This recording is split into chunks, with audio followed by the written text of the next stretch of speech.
Good afternoon, ladies and gentlemen. How's everyone feeling? Good day so far? Cool. Let me just have a sip of this water. So, because I'm not used to speaking for a short amount of time, I've written something. Because anyone that knows me well knows trying to get me to stick to 15 minutes is near on impossible. So I've written something that I've entitled The Battle of Britishness in the Age of Brexit. And the title of the essay comes from a brilliant book by Tony Kushner that examines the waves of migration to Britain from the 17th century up until the 1950s. I suggest everyone read it to see how much depressing continuity, but also lack of credibility there is around contemporary debates about migration. I would like to talk about remembrance and forgetting. Before we get into my analysis, I would like to make some what should hopefully be obvious observations.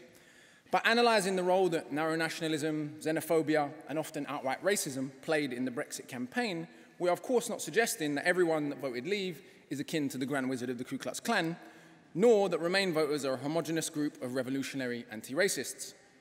This should be so obvious it should hardly need stating. I've met black socialists that voted Leave, I've met absolute xenophobes that voted Remain, and everything in between. The ruling class was of course itself massively divided on the issue, with the Murdoch press and Tony Blair, usually in such sublime agreement when it comes to waging war, occupying opposite camps. I myself am neither Remain nor Leave per se, as I wrote at the time. I think there are valid reasons to leave the EU, as there are to remain. But I was driven to a Remain position by A, the xenophobic tone of the Leave campaign, though the intellectual quality on both sides was absolutely shocking, and B, an assessment of Britain's current political landscape. So whilst there are obviously multiple motivations around such a complex issue, what I do wish to emphasize, as a few other scholars have, is the role that race, xenophobia, anti-intellectualism, and ahistorical analyses played in the Brexit campaign, popular perceptions of it, and thus arguably its outcome. But first, Britain's Racial History 101. Our project of national forgetting and selective remembrance has been so successful that we often like to believe that race is what happens elsewhere, in the USA perhaps. But Britain built an entire global empire nourished in no small part by the assumption that white humans were superior to all others. People that were non-white came to be seen and treated not just as a lower class of humans, but often as non-human. This ideology was created not by poor people. This is important and has relevance today, as often poor people are painted as the most or even the only racists, which is classist nonsense. Race, rather, was codified by some of the greatest thinkers educated at the top universities of the modern age, Kant to Linnaeus, Blumenbach to Hume. And the idea of race was used by a pan-European ruling class to devastating effect. For example, Winston Churchill, often voted Britain's favourite person, could be found describing the Palestinians as dogs, or claiming that the extermination of the red man of America or the black man of Australia was, as he put it, no great crime at all. He also blamed Indians for breeding like rabbits when millions of them were starved to death during British rule. Yet, sections of our political class worship this man, we put him on banknotes, and perhaps expect those of us whose extermination he would call no great crime to say nothing at all. Of course, Britain, then as now, was not a monolith, and this philosophy sat uneasily or wrestled with profound social movements such as the abolitionists, the Chartists, the campaign to end child labour, the vote for women or for poor people, and, interestingly for me, the Pan-Africanist movement. Its first conferences were not in America, the Caribbean, or Africa, but right here in the heart of empire. In the years since 1945, independence movements, the return into preeminence of Asian economies, the technological superiority of Japan, and a whole host of other global trends have served to make the philosophy of innate European supremacy lose all serious intellectual credibility. Why is this important to Brexit, you may ask? Well, as many scholars have decisively shown, race has played a determinant role in much of Britain's entire post-war migration policy. For example, as Baminda K. Bambra writes, the BNA, British Nationality Act, was passed in light of India gaining her independence in 1947 and the white settler dominion colonies of Canada, New Zealand and Australia set to become fully independent in 1948. As Britain was still an imperial state, despite these losses, the form of citizenship outlined in the BNA was shared across the UK, its colonies, its former colonies, and its dominion territories. These were citizen of the UK and its colonies, and Commonwealth citizen. All those from the former colonies and dominions, such as India, Canada, and Australia, etc., were eligible. There was no separate or distinct category of citizenship for people in Britain. At the point of setting out the BNA in 1948 then, British citizenship, together with the right to live and work in Britain, was afforded to in excess of 850 million people, albeit within the white dominion, whites-only immigration policies excluded fellow British subjects. This movement of British citizens from darker countries, as was their right under the 1948 British Nationality Act, was thrown into relief by a much greater movement of people to Britain who did not have British citizenship, about whom very little was written then or is even discussed now. In the 5 years after the end of the Second World War, close to 100,000 Eastern European refugee workers from displaced person camps in Italy, Germany, and Austria were recruited directly to work in Britain. Those who passed the medical examination were transported to Britain and allocated 3 years state-directed employment, accommodation, social welfare, and education. They were then permitted to naturalize. Incidentally, European Jews were explicitly prohibited from the scheme. In addition, approximately 128,000 people of Polish origin, specifically Polish armed forces in exile in Britain, along with their dependents, settled permanently in Britain under the terms of the Polish Resettlement Act of 1947. Close quotes. What does this mean? It means that even though far more migrants came from Europe in the post-war years than did people from, say, the Caribbean, and even though they were not British citizens nor English speakers, they have faded into obscurity and become official citizens of the UK, whose status as recent immigrants is largely unknown. By contrast, those of us whose grandparents were British citizens and English speakers are still often seen and referred to as immigrants. Clearly, the culture is not the issue here.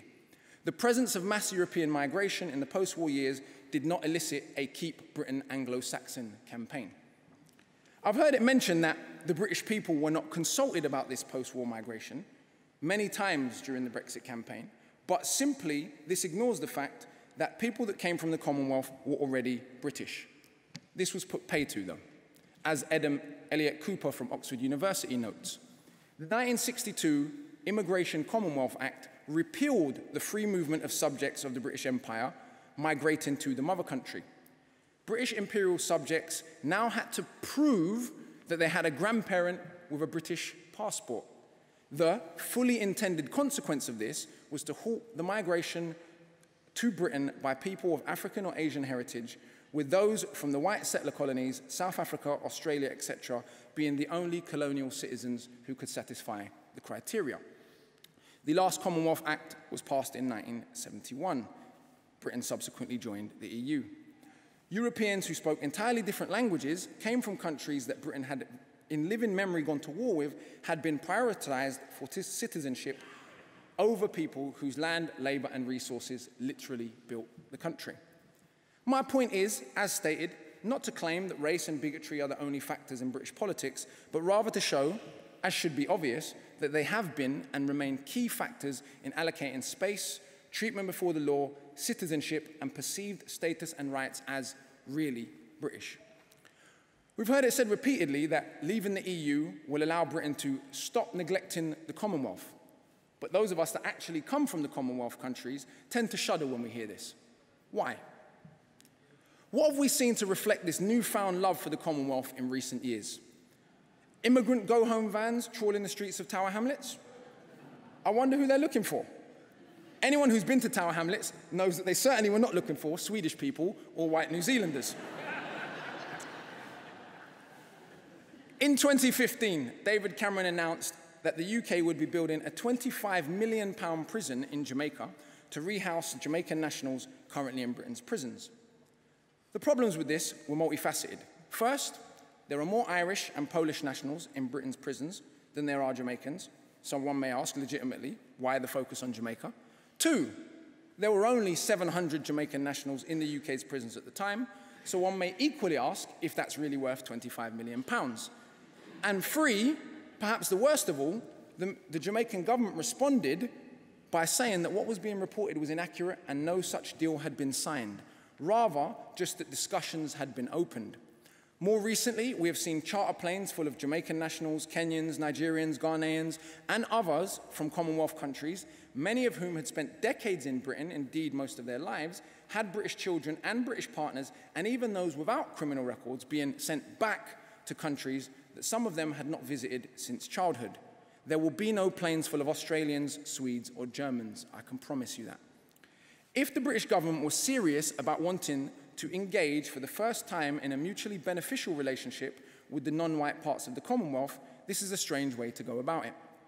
Furthermore, there are now millions of Indian, Ghanaian, and Jamaican Brits who could, to any logical government, serve as natural mediators, trade partners, and facilitators with their countries of origin. To my knowledge, our expertise, insight, and ties to our nations of origin has not been sought out by these would-be Commonwealth lovers. When Farage unveiled that poster, he chose not to show a bunch of French or Germans hopping across the Channel at whim, despite Britain's centuries of imperial rivalry and world wars with France and Germany. He chose to show a face of dusky poverty that could apparently sneak into Britain via the EU. When one examines the data around Brexit voting patterns and how they relate to geographic location, age, ethnicity, and party allegiance, some interesting patterns emerge that I can't see how sociologists could fail to examine.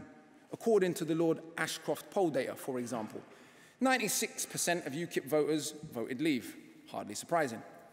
Control over immigration was cited as the second most important reason for voting leave, though many legal experts cited that the EU was not indeed in control of this immigration to Britain. Of the people that thought multiculturalism was an ill, 81% voted leave. Of the people that thought immigration was an ill, 80% voted leave. Of the people that thought feminism was a force for ill, 71% voted leave. The Remain vote stats were almost, shockingly, an exact inverse, with 71% of the people that thought immigration was a net good voting Remain and roughly similar numbers for multiculturalism. Interestingly, 74% of black Brits voted Remain, the highest of any ethnic group. What could explain this? Do black Britons just love the EU? I would suggest not. Many black Britons are well aware that European unity, if not, of course, the EU itself, was fostered in no small part by the pan-European project of racialized enslavement and the post-1884 Berlin Conference, the joint scramble for Africa of the European powers. So it seems rather unlikely that an undying commitment to European unity is what drove this group, but more research will have to be done. Of the 30 areas with the most old people, 27 voted leave. Of the 30 areas with the least university-educated people, 28 voted leave. Of the 30 areas with the most people identifying as English and not British, all voted leave. The young skewed Remain, the old leave. The regions of England that are multicultural skewed Remain, those that are not skewed leave. Which brings us, of course, to the question of nationalism. Why did the Northern Irish and the Scots behave so differently than the English and the Welsh, even though their nations are much less ethnically diverse? Are we to claim that their distinct and recent histories and their relationships to English power had no bearing on their attitudes? I'm not romanticizing Scotland, even though my mum's family come from there, nor claiming that there is no racism there. I am just saying that the political trajectories of the two countries and the vastly differing attitudes to a whole range of things, including Britain's imperial legacies, the maintenance of Trident, immigration and asylum from the two major parties in each country, to me at least, are rather revealing. Or we could contrast the BNP with the SNP, or the tone of the Brexit campaign with that of Scottish independence, to see other cultural differences. That England, a country not invaded since 1066, apart from a very obscure attempt to invade through Wales by the French in 1797, so a country not invaded very often in the last millennia, can have a party named the UK Independence Party win 13% of the national vote speaks volumes of our collective amnesia and ability to distort the facts. Incidentally, why is election turnout so much higher in Scotland, and why did UKIP get less than 50,000 votes north of the border? These questions will also have to be examined further. We know that 44% of Britain is proud of the empire, and we have chants of Empire 2.0 from politicians to Piers Morgan. It may seem that many people in England's inability to reconcile themselves to the fact that it is no longer 1851 and Britannia does not rule the waves, what Gilroy calls post-empire melancholia, has to come to be part of any understanding of the contradictions of contemporary UK politics. Add to that the fact that former British colonies are now putting rockets on Mars for 10% of the cost NASA can do it, or that 8 former British colonies now have greater freedoms of the press than we do, and you get a rapidly changing world very unsettling for some people. We have been told that Brexit, as so much else, was about class, economic anxiety, feelings of being ignored, and there is without a doubt validity to that. However, to ignore that certain sections of the working class have had their poverty compounded by race, or gender for that matter, is the very opposite, to my mind, of class solidarity. It positions the white working class as the working class, which is a strain that runs through much Eurocentric leftist scholarship in general, so it's hardly surprising, but it has no basis in the facts. As when Theresa May speaks of the patriotic working class, whom Jeremy Corbyn is neglecting, to whom is she referring? She means, of course, as all rulers do, that those who follow me are patriotic, those who do not are not. She insults history, as all rulers that invoke blind nationalism and patriotism do, by suggesting that dissent is not patriotic. This is the rhetoric of dictators. As many UKIP observers has noted, it seems the Tories have stolen a large part of their philosophy. Or rather, seeing 3.9 million people vote UKIP, the Tories realised they could safely unleash their less PC tendencies. So, what is the answer? In this particular regard, to me at least, the answer is education. Confrontation with difficult histories and developing an understanding of how those histories have shaped the present. This is no small challenge. It would include admitting that people colonised by Britain seem to have a strangely different memory of what it was like than do the British ruling class. It would mean that people in the UK are, like all humans, subject to irrational prejudices that have no basis in fact. Of course, large sections of the press depend on this very irrationality for their existence. It would mean creating a new transnational intellectual culture. All of these strains of doing and being have had and have their place in UK society, but they have never yet become dominant and maybe never will. But that won't stop us from trying. Thank you.